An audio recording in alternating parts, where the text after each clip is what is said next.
लेकिन कुछ दिन से जंगल में एगो अजीब डर के माहौल फैलल रहे। कुछ दिन से जंगल में जानवर रहस्यमयी ढंग से लापता होत रहन सा। जंगल के राजा लायन यही बारे में सोच सोच के बहुत ज्यादा परेशान रहे। लाख कोशिश के बावजूद भी वो अब तक पता ना लगा पाइल रहे कि आखिर होकर जंगल के जानवर गायब कहाँ होता रहन सा। हमनी के ये खूबसूरत जंगल में कुछ दिन से हमनी के दोस्त कुछ रहस्यमय ढंग से लापता हो रहल बाड़े और इस सिलसिला अब भी जारी बा। बहुत कोशिश के बाद भी पता ना चल पाइल कि आखिर एकरा पीछे का रहस्य बा। हम चाहतानी कि तारा लोग में जे भी समझदार हुए वो हमके कुछ सुझाव दे कि आगे का कइल जाओ।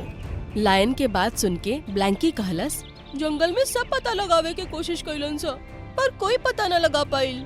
हमार ख्याल में सब लोगन के अपन किस्मत पे भरोसा करके बैठ जाए के चाहिए। हमरा लागता ई काम जरूर कोनो भूत प्रेत के हा।